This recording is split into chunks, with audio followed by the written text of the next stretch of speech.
Okay. What up, y'all? Welcome back to the It Bees Like That podcast. As always, I'm your host, Chris. Yeah. I've been slacking on the 12 weeks of AA, but here we go nonetheless. Week 6, step 6. We're entirely ready to have God remove all of these defects of character. Wow. I'm going to just let that sit for a second and just point out something that I don't think is lost on the audience, but perhaps someone is new. I guess it's possible that some may be new to recovery and particularly new to the concept of 12 steps of AA, let alone the 12 traditions, the spiritual principles. But there's a common theme that I don't know if you've picked up on, if you are savvy, or even if you're new, perhaps you've picked up on this common theme. That common theme is a higher power referred to in most of the steps in language within the program of AA, the halls, the meetings, etc., as God. For ease of use, we're just going to maintain that because I believe in God. If you don't believe in God, that's cool. You can still kick it. Sharing the experience, strength, and hope. Walk through these steps with me, us. If not, I hope you find something that works for you. Like straight up, that's all there is to it. At any rate, what it boils down to are the next 3 things that I'm going to list and describe for you. Number 1, willingness to change. Step 6 is about developing a genuine willingness to change and to let go of destructive behaviors, thoughts, and attitudes. It's a process of becoming ready for change, which can be challenging, but is essential for personal growth and recovery. Also, what I neglected to add to that list, what is also, and it ties perfectly into praying that our higher power or God will remove all of these defects of character. One of the things that is imperative, it's crucial, and I had to be open to this, and I have to remain to be open to this, and it's a practice in my daily life, and it's hard, but the practice is to not ruminate. When we talk about letting shit go, yeah, I get it. Sometimes we have to let stuff go multiples of times over indeterminate periods of time. There are things that I've struggled with. We'll just use anxiety as an example. Hell, man, I wake up late. I have anxiety for the whole day or sometimes the better part of the day, and I have to let it go. I have to offer it to my higher power and let it go. I know that's not a character defect, but it's an example of a thing that requires active participation and repeated participation and a willingness to continue. And what I can't do or cannot afford is to ruminate on my shortcomings, my insecurities, my low self-confidence, the things that the injury that I've created in other people's lives or unintentionally created in their lives today, because God knows I'm not perfect. But the point is that I've made and I'm making, you got to let it go. There's no point in rumination. In fact, I don't want to quit. Well, there are studies. I can't quote them, but I know that they exist within the psychology world or psychiatry world that suggests that one of the most potent antidotes or remedies to trauma or painful memories is the discontinuation of rumination, meaning let that shit fucking go. Let it go. You got to make room for the personal growth part.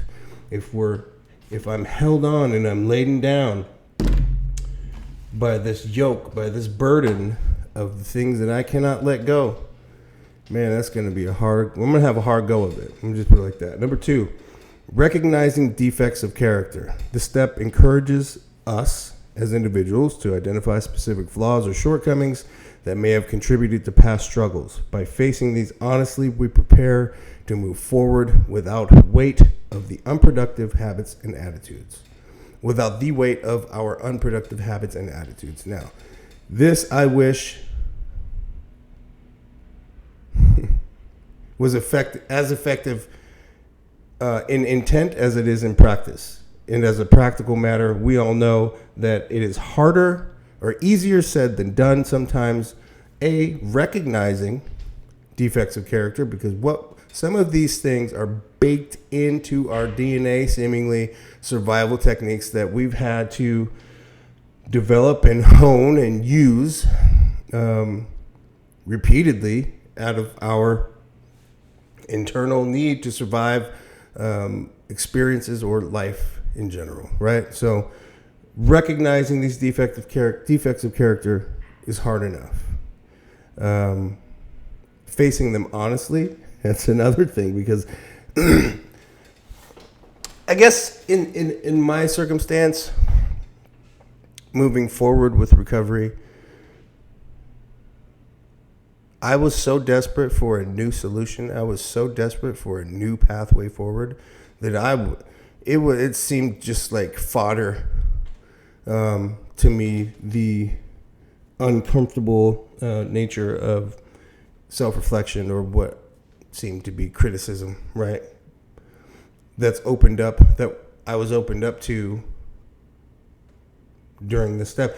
But looking at it more, a little closer, I was opened up to that criticism and judgment and those feelings a long time ago. And it had nothing to do with AA or getting clean this time. But I definitely do recognize the liberation from the weight of the unproductive habits and attitudes, as it were. And man, I wish that I could tell you that that all of those habits have been purged from my life, my mind, and my spirit, but it's not true.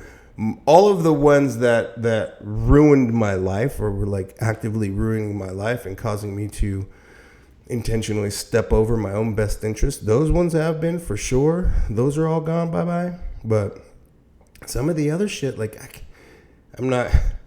don't think it's important for me to share them with you, but suffice it to say that I still struggle with certain shit, and we always do. But the point is, I do it sober, and I do it from a recovery perspective instead of a victim perspective, or from, a trauma perspective. Anyway, number 3, acceptance and humility. Step 6 emphasizes accepting that transformation requires humility and the openness to seek help from a higher power or one's inner strength. I wrote that, but I rescind that. I take that back. It's an invitation to let go of control and trust the recovery process. That part is 100% and absolutely true. And I think is the application of that idea is just good for life, right? Certain shit you just have to. It requires faith and a trust in a process. In that, if showing up day to day authentically and taking up as much space as needed to grow, heal, and recover, man, most of the time this stuff is just gonna kind of tick right along. And I don't mean to be crude about that or oversimplify the process, because I understand that it's, for a lot of us, much more complicated and a lot more painful. I'm not trying to minimize that experience. I'm just saying shit moves forward when shit's moving forward, if that makes sense. But again, actually, let me circle back to this one's inner strength. So I wouldn't say or. I misspoke on that. Or I think it's we rely heavily on our higher power for, I would say, an abundance and majority of the strength and lessons and perseverance that I use on this journey of recovery to push forward. There's also two things can be true at the same time. There's that, and there's also that we have to develop the kind of fortitude, the internal fortitude, to be tough enough to harness our own agency and to move forward of our own volition and take these steps seriously, make progress seriously, and take our life seriously. That, I think, is where the inner strength part comes in. Maybe the verbiage isn't as accurate or as helpful as it could be, but I want to believe that mostly y'all get the point. That self-determination is important because we have to consider that we have free will. If we didn't, then, as Satan would want it, boop, we just all comply, fall in line, and there's peace and harmony. But that is not agency. That is not free will, and that was not the design of at least my higher power for me. And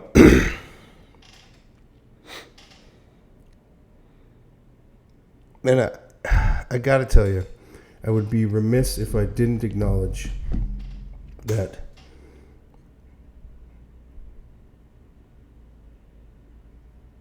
we're going to have to do these steps a lot.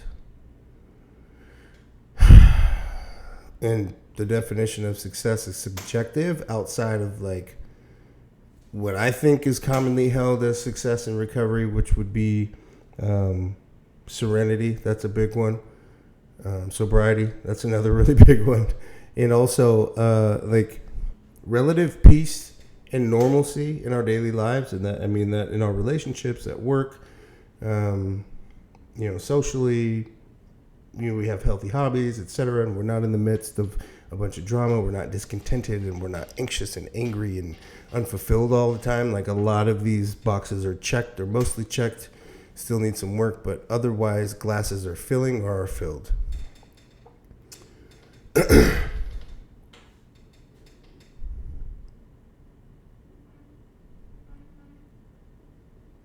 Man, it's crazy. I'm sorry. I was just reflecting on how far I've come. And I got to be honest with you. This relates to recovery, but it doesn't, I guess, necessarily relate to step 6. But lately, I've been really struggling with one of the aspects about my personality, and that is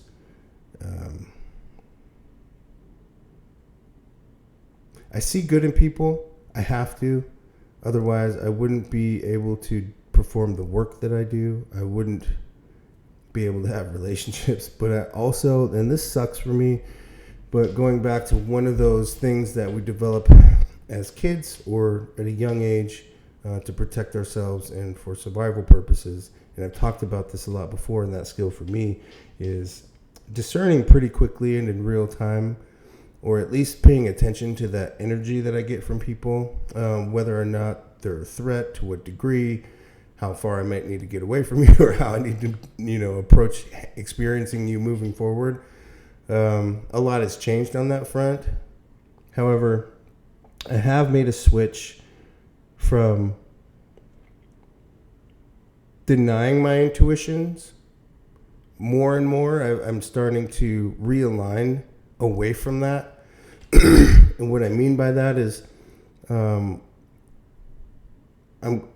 I'd like to trust myself more, because trusting myself is pretty important, and I think it's a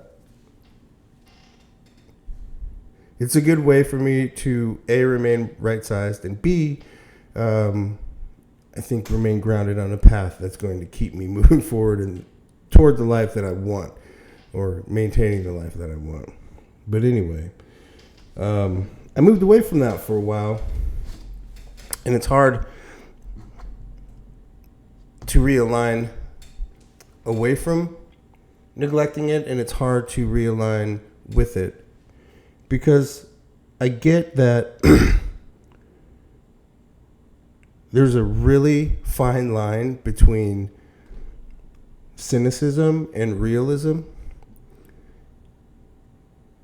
And I would hate to err on the side of cynicism under the auspices of trusting my gut, or like following my intuition on things, especially when it's regarding people and the energy that I get from them. So I'm trying to strike a balance there.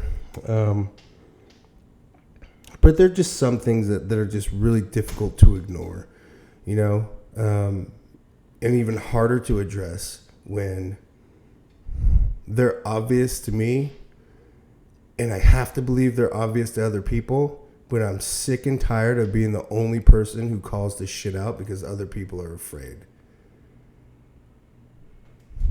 It's pretty isolating. I wasn't expecting to talk about this today, but hey, it's whatever. This is my podcast. I mean, it's ours, but, you know, it's both ours.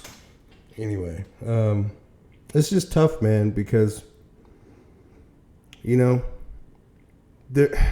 I'm thankful that I do have a place of real peace in my life where there's actual love and the relationships are genuine and I feel safe. It's just really unfortunate that, like, professionally, as adults, some of us just can't fucking pull our heads out of our asses and just be cool, be regular. Like, I don't get, like, I'm a pretty low-key guy most of the time. Like, I'm pretty mellow and, like, good-natured. But I'm intensely convicted on the things that are important to me. And I think that confuses people on how they should experience me. Because a lot of people are it's either or. Like, you have to be defined by something, and that there's this resistance to being dynamic and I don't want to say balanced, but just made up of myriad aspects of our personality and spirit and intellect and emotion. People talk about all this human shit, but I don't think they really get it. Sometimes I don't think people actually understand what they're fucking talking about because they want to put people in these boxes and be either or, all the while manipulating and trying to leverage their direct environment. And I look at them like, damn, either you're in active addiction or you have some other kind of pathology that's really fucked up. Really fucked up. Now, I'm not saying like I'm the poster child for fucking balance, but damn, man. Shit. I'm looking at people, I mean, just given what I have access to, I'm looking at people who otherwise present as, you know, having a certain set of experiences that would lead one to make light presumptions about their disposition, but those never match. This never matches the energy, and it's unfortunate and it's weird. Anyway, but we gonna get through it, man. We gonna get through it. Just like no, I'm not gonna say that. Oh man, I will say this though, emotions are high in this country right now, and I hope and I pray that everyone finds some peace and is able to stand on some business when it comes to that shit that come out your mouth about humankind, right? Because it's really, really, really strange. Really strange to talk about equity and equality, and in the same breath malign an entire population of people. It's crazy. It's not what it's about, y'all. It's not love. It is not love. You got to be the change you want to see in the world, right? You got to be the example. You got to be the lighthouse. You got to keep visible a practical version of the shit that you're talking about. Otherwise, you're just talking. At any rate, that seems like what I'm doing right now. So if you didn't do it on the way in, think about doing it on the way out. Hit that like, subscribe, post notification bell, put it on all so you can stay up to date on all the shit we talk about here in the Beats Like That podcast. And hey, if it's fair, give it a share. If you with it, let's get it. Peace, y'all.